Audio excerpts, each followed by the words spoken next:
Wow, what a 24 hours for the Ottawa Senators. Unbelievable, right? Just nuts. So after doing very well in the draft, getting Tim Stutzler, who I think will be a real league-wide name for years to come, they have gone out for the last 24 hours and really made some big splashes at the trade period. It all started yesterday when they traded for Derek Stepan from the Arizona Coyotes, and in exchange for a second-round pick, which actually wasn't theirs. It was the Columbus Blue Jackets picks, and I thought that was for the Matt Duchene trade, but actually it was for the Zingle trade that happened the day afterwards. So I was kind of like, oh, there you go, the more you know.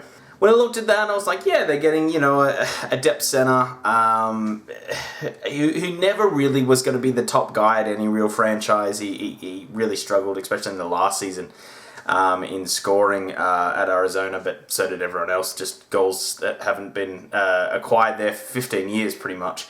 So it's nothing new on the Arizona front in that sense. But yeah, just it seemed like a good move. They can also play him up the lineup and protect players like Stutzler and whatnot. So if things are getting a bit rough, they can put him up there because it doesn't really matter if they burn him out or if things don't go well for his confidence, because he's not going to be part of this franchise for the long term.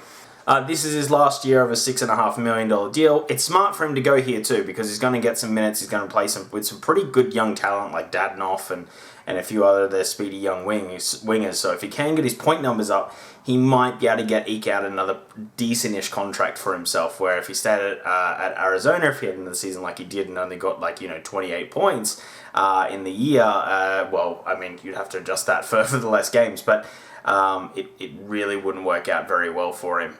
It would be year-by-year deals until he decided to hang up his skates. So this is a smart deal all round to go there, and it really does help out Ottawa. When I saw the second-round pick too, I was like, it kind of sucks. You still want them to keep their picks. However, understandable, it's going to be a bit difficult next year drafting, but at the same time, you probably want to keep your second-round pick for next year, because there might be some diamonds in the rough kind of in that area, just to players that you haven't seen play enough that might slide down, that may end up, if they played a full season, probably everyone would have seen them to be a first-round pick. However, that completely went out the window when the trades happened today.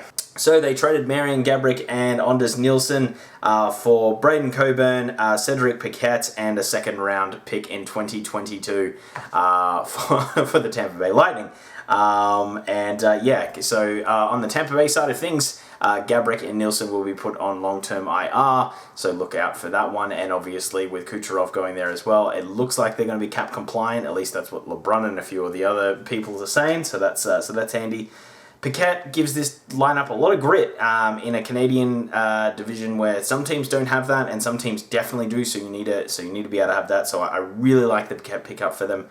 Coburn's probably on his last legs, but it's 1 year left on his deal. Adds a bit of defensive depth. So I'm pretty happy with that. And then getting that second round pick for 2022. So we don't know what the Lightning's going to be like in 2 years' time. I assume they'll be still at the top of quite up there. But worst case scenario, they just sort of kick a second round pick, maybe 10 spots down, 15 spots down, and add on a year. I think that's a pretty damn good deal. They keep their own pick. I really, really love what Dorian has done in the last day, just because it pretty much for very little, again, to kick a pick down a year and maybe lose 10 spots or 15 spots, maybe even 20. They've got 2 long-term IRs off the list, which is massive for this franchise. Don't forget, they're not a cap spending team, so to just take that off the books, even though I'm sure insurance is paying out and a few other things, I'm sure it still would have cost them money. And to pick up a center that can protect Stutzler and Coburn, just again that little bit of defense. But Paquette, I think that's a huge one as well. I think just having players like Paquette and Stepan around the lineup with their experience is such a good move, and I can't wait to see this team. And and then you got Matt Murray on top of that.